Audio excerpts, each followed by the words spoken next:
Welcome back to Just Enamoured, the podcast that celebrates all stories of love and life, from relationships, passions, family, friends, interests, experiences, and everything in between.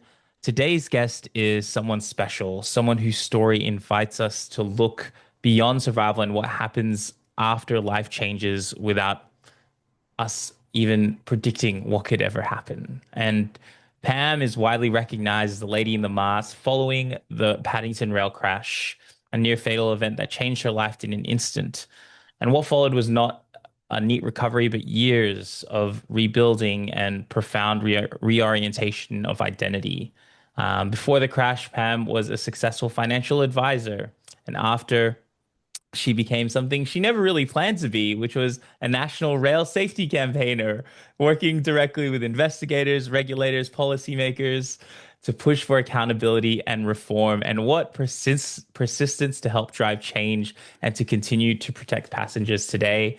And Pam now has expanded to international speaking, authorship, where she explores resilience not as a slogan, but as a lived practice. But before we look into the experiences, the advocacy, the work, the story, everything she does now, I want to begin where I always do, connecting the audience to the guest. So, Pam, if someone is to ask you today, who are you at your core? Beyond the experiences, beyond what you're known for, beyond the work that you've done, how would you describe yourself at your core? Sorry, Justin. It's lovely to be on your show, so thank you for having me. Um, I suppose deep in my core, I've definitely, since the train crash, I've got this sort of burning desire all the time to make a positive difference. So that seems to be my raison d'etre for everything that I do now. But I also have this image that always pops into my head about the world in general, which is to live my life in a positive way, but almost like, you know, how you get footprints in a sandy shore with the sea waving up. Yeah.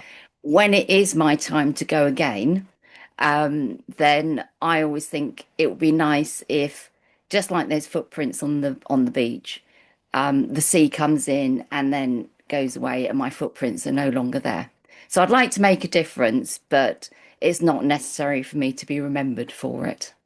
Ah, that's a beautiful way to put it as well. And I think I love asking this question because number one, it says so much about you and where you're at in terms of your life and your perspectives right now, right? And Yeah. I I would love to know, because you know you're a very Googleable woman.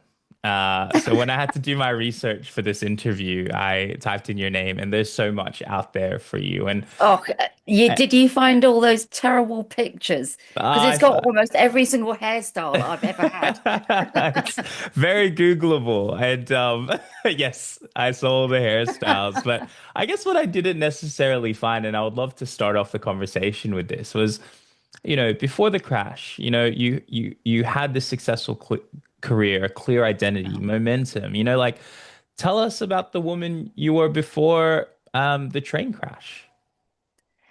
Well, I didn't like that woman, to be perfectly frank. Mm, Um, yeah, I still refer to myself as pre-crash Pam and post-crash Pam mm, because the crash was the defining watershed for me. But pre-crash Pam was horrible, absolutely horrible. She was, she came out of school and it was back in the Margaret Thatcher days over here. So money was king. It really was all about the money. So I became a financial advisor, and yes, I grew my business that I eventually started into a multi-million pound turnover company. And I was going on five-star holidays, and I was changing my car every year, and I was walking around in the latest designer suits and the big hair, which you've obviously seen on Google. But what I didn't realize at the time was how selfish and shallow that life was. And when the crash was happening, when I saw that fireball coming down the carriage at me, That was when I knew I'm going to die. I should have died, but you go through a moment when you think, right, that's it. And all I could think in my head, the only phrase that was going through my brain all the time was, it hasn't been worth it.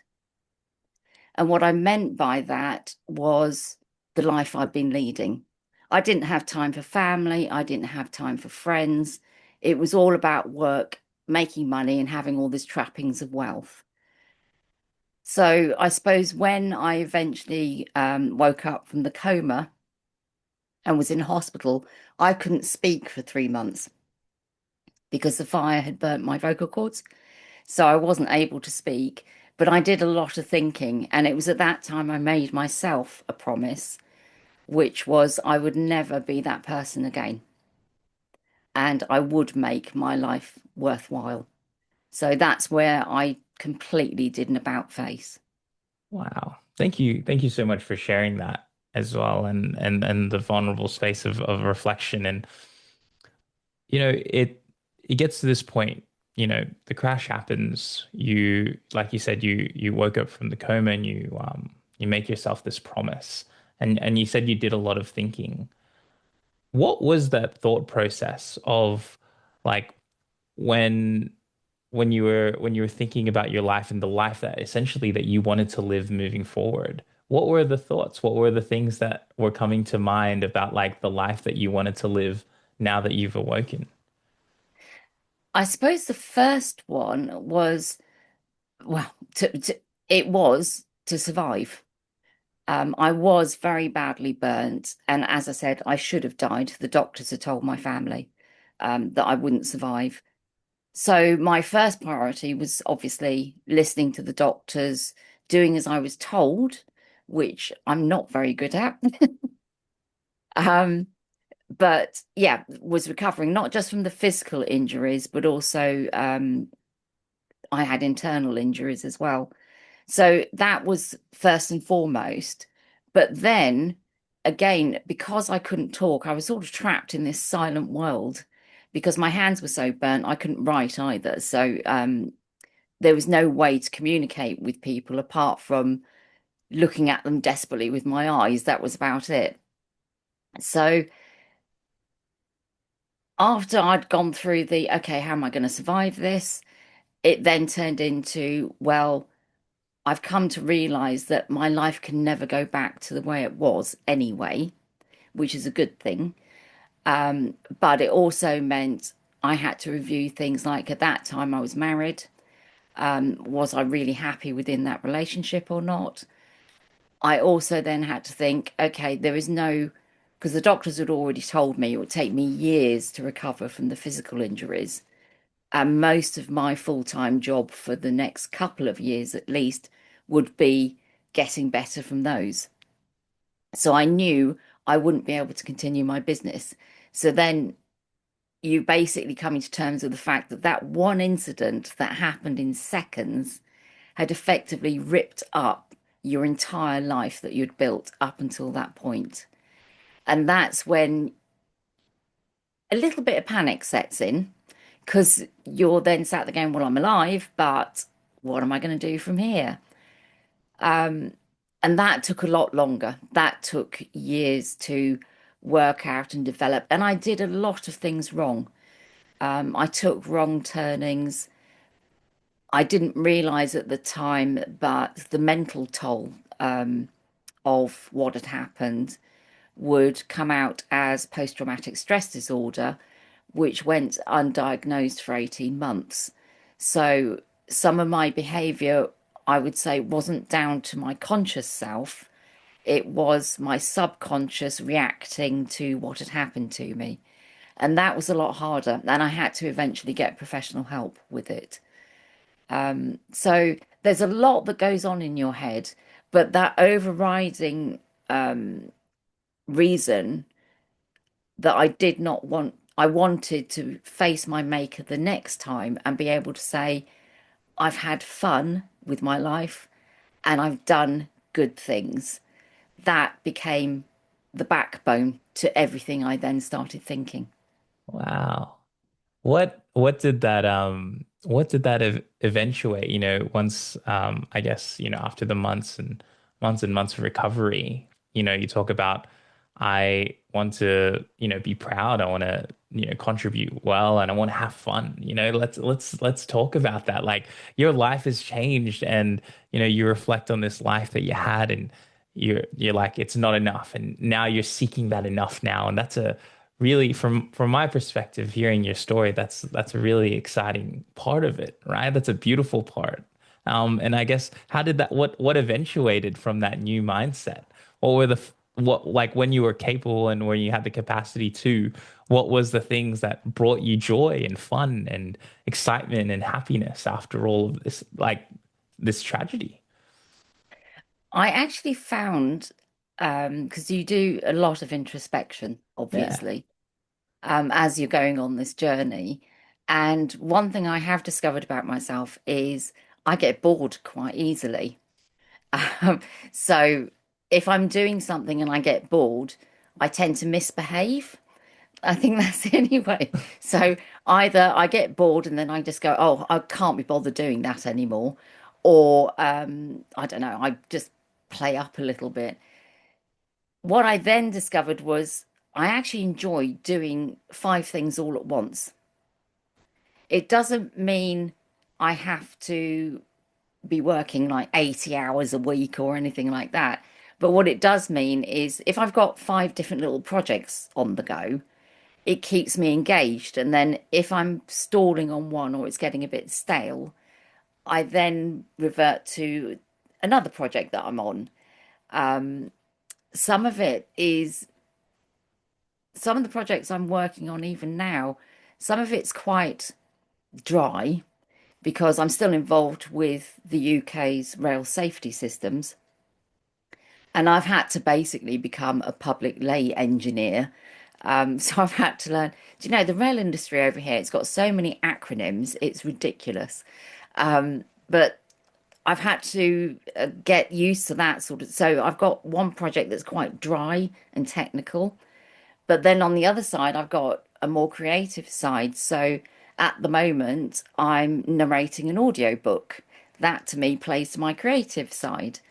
And then one of my greatest loves for relaxation is cooking. So I've gradually been trying to cook meals from around the world, which then transposed into I now work so that I can then go on holiday on abroad. And I'm trying to, before I again meet my maker the second time, I'm trying to get to as many countries around the world as I possibly can. And in every single one, I take at least one day out and go on a cooking day so that I can then learn about their cuisine and stuff. So cool. So can you see, it's quite varied, Yeah. but I love it because it's playing towards my creativity. But then I've got the technical side, and this is going to sound really weird, but I really enjoy bookkeeping as well. Mathematics to me, it makes sense. It can't lie to you. It's structured. You know you've got inputs and then you've got an output you need to get. So it's sort of fairly, so I like that sort of mixture. Love it. I love hearing that, this is the way that you're choosing to live your life now. You're choosing to enjoy it. You have this second lease on life and you're making the most of it into the way that suits you. I gotta ask, what has been your favorite cooking trip overseas? What's been like the best one that you've gone to so far? That's what I'm really curious about. For the cooking, Yeah. Sri Lanka. Oh, so you went to Sri I Lanka, learn how to cook. I absolutely adore Sri Lanka. And it wasn't just, see, this is another thing I found post crash is I adore meeting people. Yeah. Absolutely adore it. So meeting the Sri Lankan people, and when I visit countries that I don't know at all, I try and hire university students to then act as my guide. With countries that don't always speak English, I mean, Sri Lanka does, but in countries like Russia that aren't that great at English, I found the university people want to practice their English. I pick up bits of Russia and I get to see underneath the skin. I get to see the country, yes, as a tourist, but sometimes, finding out stuff that a tourist wouldn't normally see. I found that in Egypt as well. That was absolutely fabulous. But Sri Lanka, the people and the cuisine and the willingness for some of the people I met along the way to then invite me to their home. And then the mother would then show me how she makes the roti or the curries it was just fantastic. That was definitely my favorite place for cooking. But I have to say, my favorite place for eating was Tahiti. Ah, okay. The French Polynesian island of Tahiti. It is just paradise. And I actually Hmm. got to ride a horse in the surf with Bora Bora in the background. So that's one of my lifetime achievements. I've done so much, actually. I've watched elephants in the South Africa. Um, I got chased by a crocodile as well. Um, and the only thing I haven't done yet, which has nothing to do with cooking, is I want to go to Borneo because I really fancy volunteering at an orangutan sanctuary. Ah, beautiful. I love this. And can I ask, like, when you talk about the Pam of the past, right? Is this something that you would have looked towards doing before? Or is this something that you developed like when you realize that you want to, live life in a different way? It was definitely after I decided I wanted to live life Yeah. differently. But also because I remember the first trip I did, which was to Russia, actually. I went to Moscow and St. Petersburg. I did it completely by myself, and it was scary. It was really scary. And I remember getting to Heathrow, which is our main airport, and thinking to myself, right, Pam, you can be whoever you want to be. So if you put a smile on your face and you are friendly with people, hopefully that's what you'll get back in return. And that's exactly what happened. And going to a very diverse country such as Russia, it then opened my eyes to think, gosh, I could have spent my entire life in the UK working and trying to buy a house, trying to buy a car, trying to do this, that, and the other. Whereas there is so much else out here.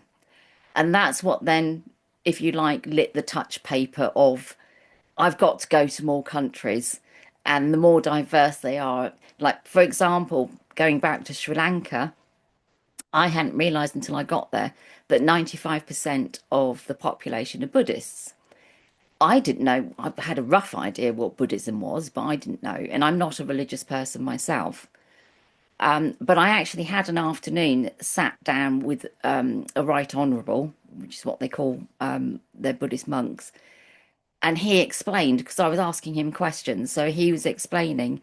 And the idea of that life of, yeah, trying not to do harm as you move through life, that appeals.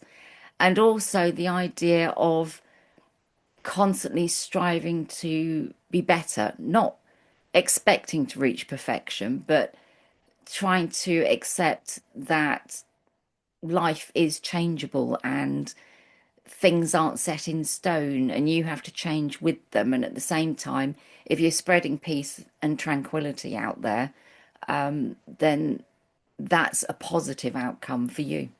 Yeah, for sure. For sure. And I think like I love how we've gone on this tangent about just travel because I love it. I love when people talk about their experiences across the world and it's so beautiful that you do this. You still do it now and you're still looking to travel and you're still working and I think like what I'd really love to talk about is like how, you moved from the financial world into a world of advocacy. And I think like for you to have moved and transitioned and even to the work that you do now, but even talking about how this experience had changed your life, not in the way that you just approached it, but even in your professional aspect as well. So you moved to advocacy.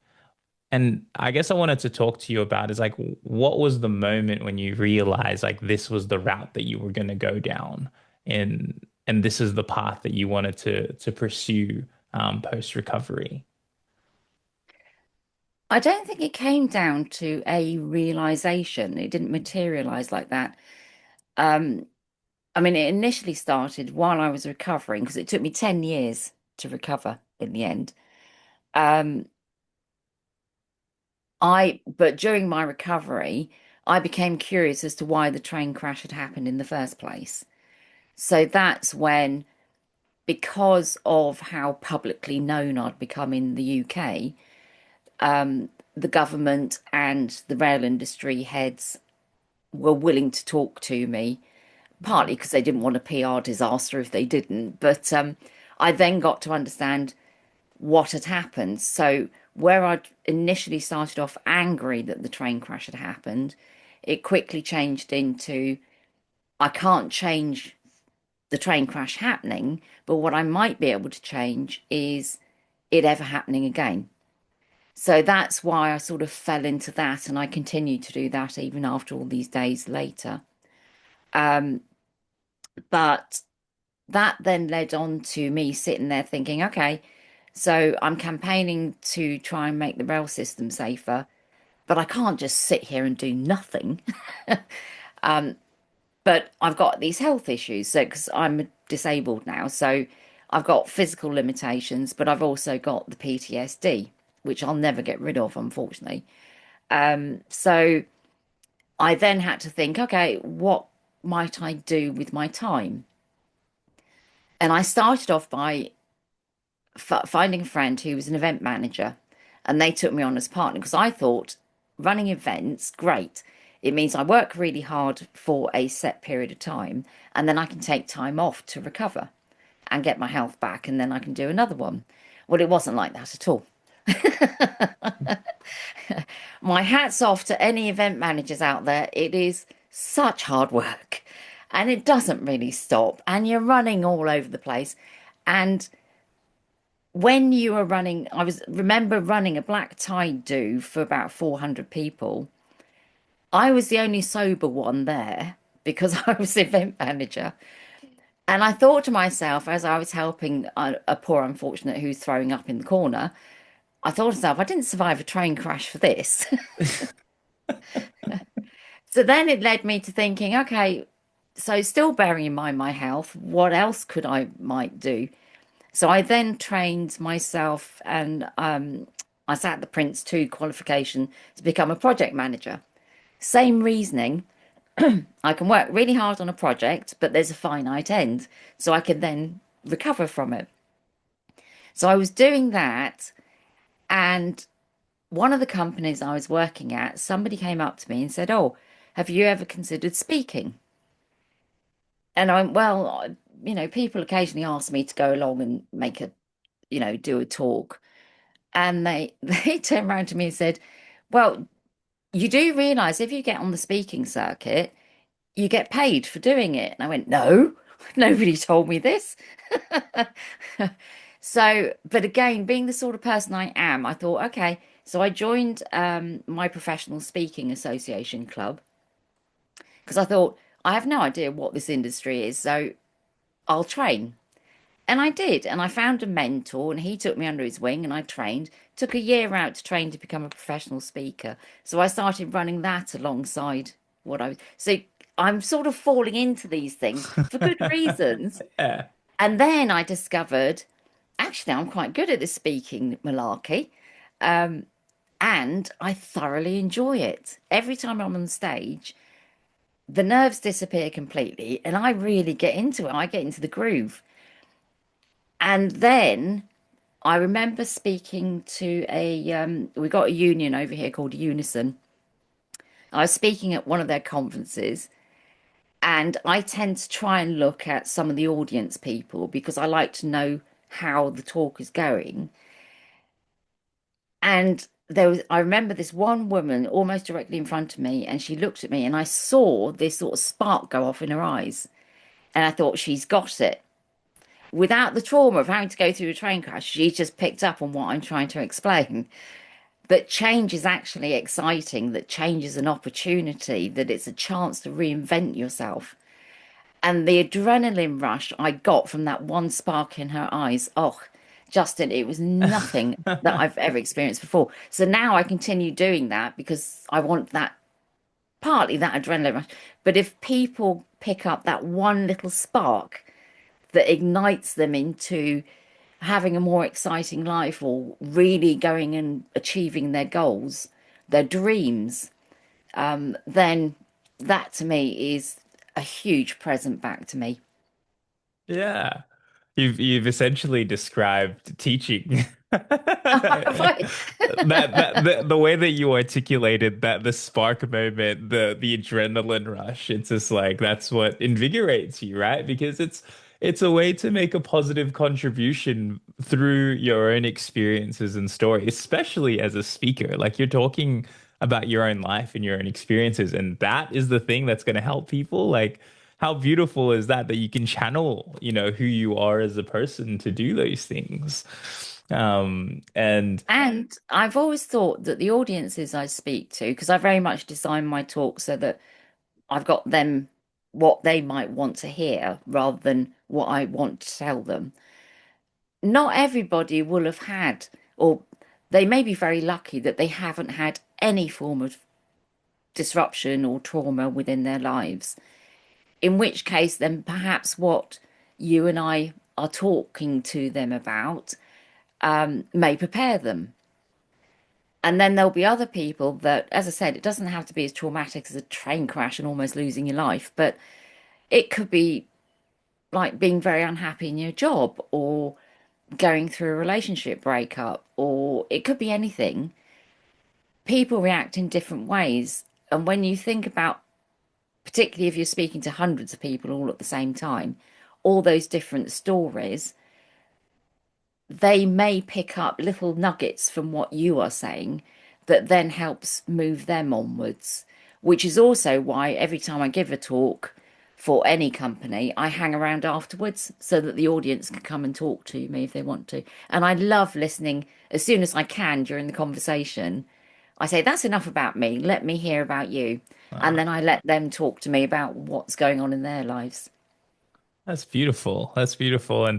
And I'm sure one thing that you've made very open is like you've often stated, the the idea of falling in love with change, right? So this is something that you speak often about. And I guess I'd love for you to unpack that and explore that about, you know, it's especially now and for current listeners, like I work with a lot of young people and I'm around a lot of young people, and change is fearful. Change is the unknown. Change is scary. There's a lot of nihilism associated with the changes that they can't predict or can't control that's going to happen in the lives that they're about to leave. And I think listening to you, and I guess I'd love to know your thoughts on how you could respond to that about this idea of falling in love with change and, what change is. I understand. It's a natural instinct, Yeah. first of all, that we all resist change. None of us we like our little comfort zone, don't we? Mm. Um, it's it's getting your brain to think along the lines of every time there is a change, you should see it as an invitation. It's not a loss, it's not a bad thing. Change isn't bad or good, it's just change. Um, but it's an invitation to you. So you've then got to work out, okay, how am I going to respond to this? Because that will directly affect whatever the outcome will be. Um, it's also, in a way, it's training yourself to coexist with uncertainty because there is nothing certain in life apart from, as they say, death and taxes. But yeah, there's nothing fundamentally within our lives that will stay the same all the time. So by embracing change and realizing that it's opportunity rather than a bad thing, it then opens up a lot more doors and it leaves more capacity within your brain to start spotting what you could take advantage of or what you might want to follow or what you might want to see or investigate, and that's when it becomes exciting. That's when the that little rush that you and I get when we see that spark go off in somebody's eyes, you can actually generate that spark by just taking whatever the challenge is in front of you and going, right, I'm going to approach this with a sort of excited frame of mind. And that's when you're beginning to fall in love with change. And do you know, with myself, I, the same as everyone else, even with my five little projects on the go at the same time, there are flat periods when nothing much is happening. I deliberately chuck a grenade into my life. I'm beginning to describe myself as a change junkie, Okay. because just if life gets too staid or subjective, I've got so used to having challenges and getting excited about it and being able to get adrenaline rushes off it that I will deliberately cause something to change by chucking a grenade into my own life. So that's been quite interesting. How's that But, manifested? sorry? What have been some of the grenades that you've thrown into your lives in some of these stagnant periods? Well, it was during COVID actually. I was living near Oxford, which is about 50 miles outside of London, the centre of England. And all my friends and family were there. And the grenade I chucked it in, because everything was pretty smooth, but when we were all in lockdown, I was getting really like, oh God, how much longer can I go on with this? Plus, we were doing everything virtually, and I just wasn't happy with that because I'm a people person. Um, So I sold my house, I up stakes, and I've moved to North Wales and I'm in amongst the mountains. I did not have a friend. I have no family relatives up here at all. I now live 5 hours away from my family and my friends. However, I have now fallen in love with North Wales because of the mountains and the sea and the snow and getting snowed in and the sheep all around and the more rural aspect to it. Um, so that is an example of a grenade I chucked in. So wild. Love it. Love it. And you fell in love with the change that happened. Exactly. I mean, the process wasn't very pleasant. But again, I just kept in mind how cool would it be that if I've had a hard day on the computer in the office, that I can then get in my car, 10 minutes down the road is the sea. Well, you'll know this in Australia. And then 10 minutes the other way are mountains. What more could you want? That's right. That's right. And you put yourself in that position. You know, you made those choices. My Um, family all think I'm completely nuts. that's all right. You know, yeah, I love hearing this zest for life that you have and like the decisions that you're actively making to ensure that you live the best life, right?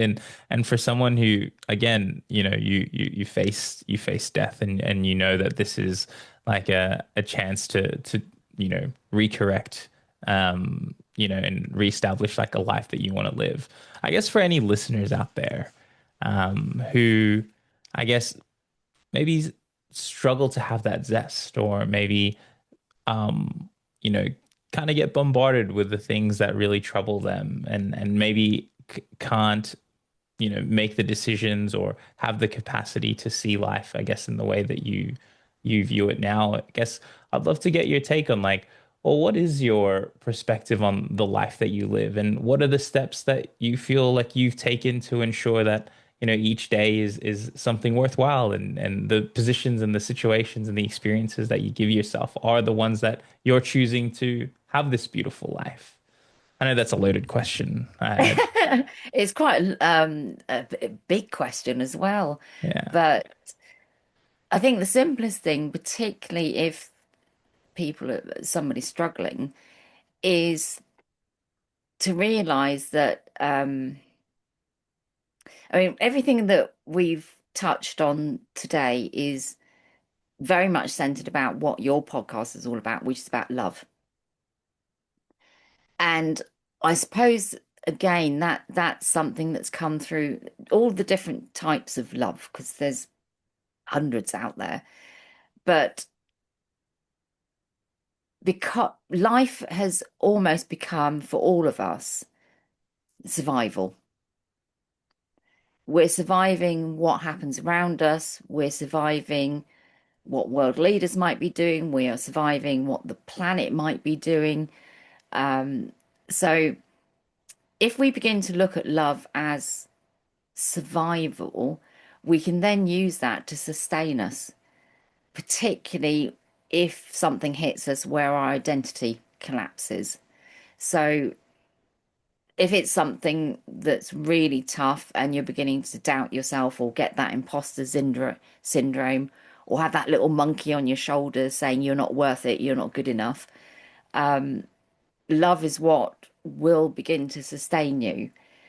And when I'm talking about this form of love, I'm talking about it starts off very small and it's very small daily anchors. You can't suddenly jump from having a terrible time to having like wanting to travel and have this zest of life and have 5 projects on the go. It's a journey, and you start off with very small little anchors every single day, something that you can hang on to and say that's one little bit of love. And it could be simple as somebody across from you just turning around and smiling at you, because I think that is a form of love.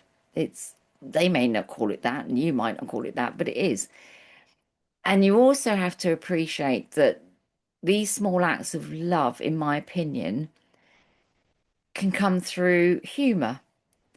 It can come through even listening to podcasts. That's a different form of love, but it's another form of love. It's hosts wanting to share with other people things that they think are important or get interesting guests on that might be able to share little nuggets to improve that person's situation at the moment. So it's almost rebuilding self-trust in yourself without worrying whether you're good enough. Oh, our internet connection's just gone unstable. Oh, it's all good on my end. Is it all good on your end? Yes, it is. Yeah, Do you want me amazing. to repeat that last little bit so you can cut it out? It should. I heard it. So like I heard it come through. So yeah, nothing cut out for Okay, all me. right. So Yeah, so it's rebuilding the self-trust that keeps getting knocked out of us, to be perfectly frank. Um, and it's realizing it doesn't matter if we don't think we're up to it or we're not sure we can do it. Sometimes you have to face that fear and just push through it. And you should be trying to do it without external validation. You don't need other people telling you you're doing it right or wrong or whatever. In fact, one of the things I remember during the recovery is I stopped taking advice. Now, I didn't when it came to the big things about what direction. I would listen to viewpoints, but I always made up my own mind, and I began to self-trust myself.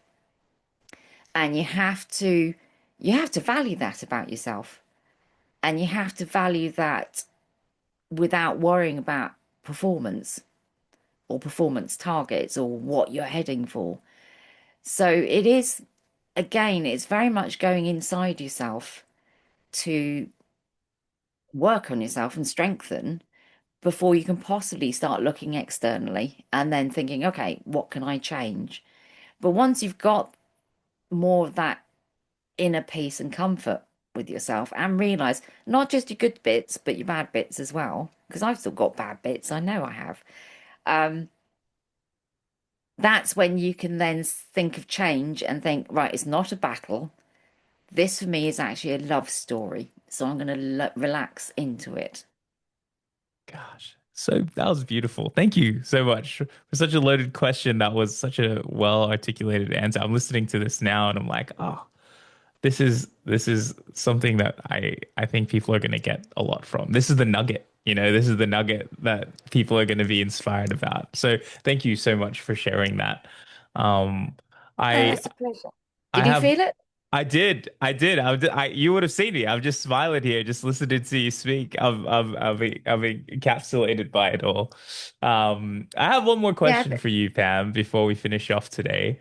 Um, Actually, I've just thought to myself, I'll give you a better, just a little um closing bit, if you like. Oh, So yeah, yes, sure. so No worries. what I've just described was moving from self-judgment to self-companionship.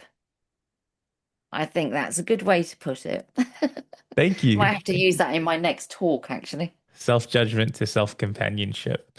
Yeah. Um, yeah, look, you speak to so many people now. Like you help others navigate a lot of, I guess, the change or the possible change that's going to happen into their lives, and all the work that you've done over these years. This is the question I like to end off with every podcast is, when I guess life gets a bit stagnant or life gets a bit difficult or when things become challenging, I always like to think that there are always these moments, experiences, or memories that we have that ground us, that are like the foundation to really be the why behind what we do, or why we continue to do what we do, or why we continue to live the way that we live. And I guess I would love to ask you to end off. It's like, what are the why moments? What are the things that really ground you in living this life and doing the work that you do? I suppose what most grounds me is definitely my family. Um, and I can't, that's really, I wouldn't be able to put that into it. I mean, I just love them to pieces. And I think what, again, surviving the train crash reminded me was how much I loved them. So that became important. The other grounding anchor I have are my friends. Even though I've upstaked and come to North Wales, I've made a handful of friends. And I could honestly say that I would donate a kidney to them if I needed to. So I love them to pieces as well. And I get the feeling they reciprocate. We're quite closely knitted.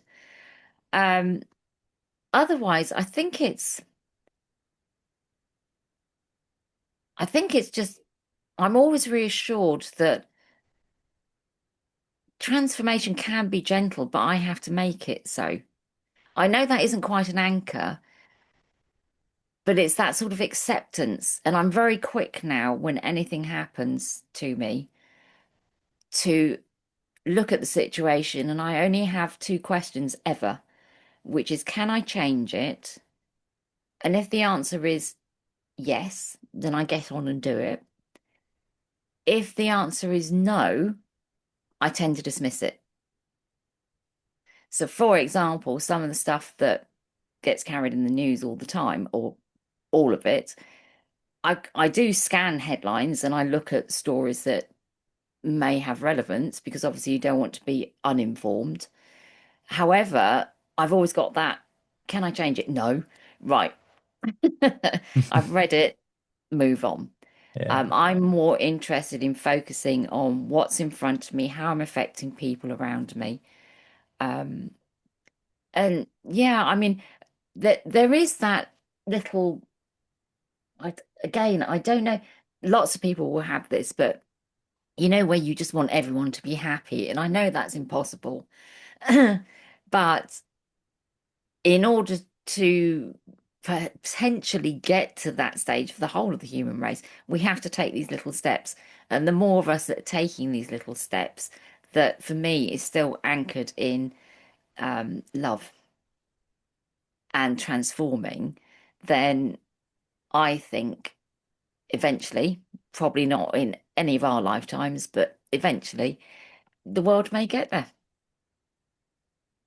I love that. That's a very, very hopeful approach and mindset. And I think a dialogue that needs to be talked about to take those little steps and be a part of the change, right? Be a part of the little moments and the little contributions and the ripple effects that are going to make the world a better place. So, Pam, thank you so much for giving me your time. This has been wonderful. I've had so much fun actually talking to you because, um, again, you exude the passion, you exude this energy and this zest for life that, really I resonate with and very much translates through the audio and through everything that you've articulated today. So I just, again, just want to say thank you so much for being on the Just Enamored podcast.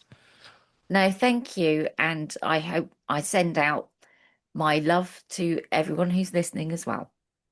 Thank you.